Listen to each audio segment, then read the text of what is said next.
আসসালামু আলাইকুম রহমতুল্লাহ বারাকাত। বিসমিল্লাহ নার্সারির পক্ষ থেকে আন্তরিক শুভেচ্ছা অভিনন্দন। সম্মানিত ভিউয়ার্স, আমরা বাণিজ্যিকভাবে যে বেদানার চাষ করেছি সেটা আপনাদেরকে এর আগে সমস্ত প্রসেসিং আমরা দেখিয়েছি, যে কিভাবে আমরা শুরু থেকে এই পর্যন্ত আমরা এসেছি। তা আপনারা দেখতে পাচ্ছেন এখন আমাদের গাছগুলো সুন্দর, আলহামদুলিল্লাহ পরিপক্ক গাছে পরিণত হয়েছে।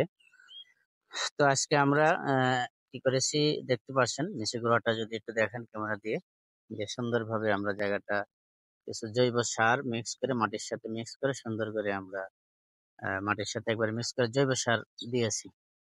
কারণ এখন হলো গরমকাল, অতিরিক্ত তাপমাত্রা, এখন রাসায়নিক সার ব্যবহার করলে গাছের ক্ষতি হবে, বরং লাভবান হওয়া যাবে না।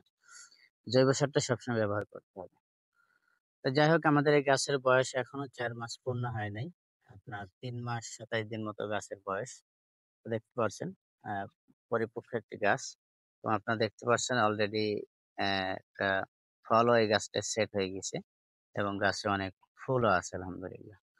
এমনই ভাবে বাগানের যতগুলা গাছ আছে আপনাদেরকে যদি আমরা দেখাই, এই পাশে যে গাছগুলো আছে এই গাছগুলোতে আলহামদুলিল্লাহ কি পরিমাণে ফুল আসছে দেখেন।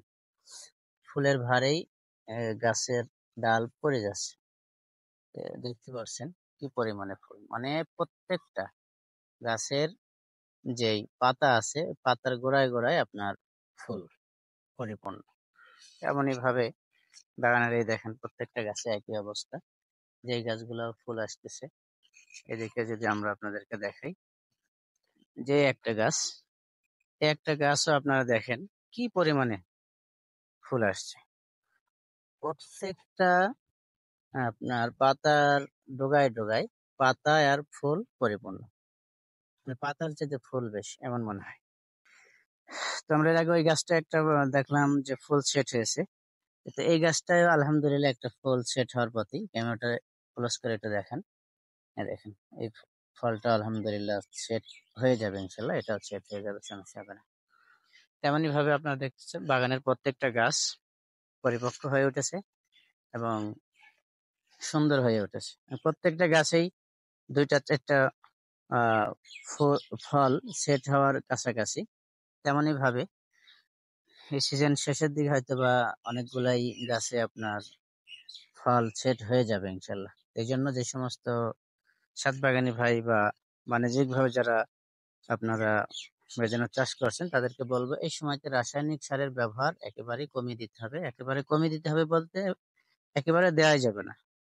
এই পর্যায়ে এখন আপনাদেরকে সব থেকে গাছের সুরক্ষার জন্য জৈব সার বেশি পরিমাণে ব্যবহার করতে হবে, এবং মাঝে মাঝে পানি দিতে হবে, এবং ছত্রাকনাশক যে ওষুধগুলো আছে সেগুলো আমরা মাঝে মাঝে একটু ব্যবহার করতে পারি, এবং ফুল টেকানোর জন্য আমরা অ্যামিস্টার টপ আছে এগুলো দিতে পারি, এবং গাছ সুন্দর থাকবে, পোকামুক্ত থাকবে।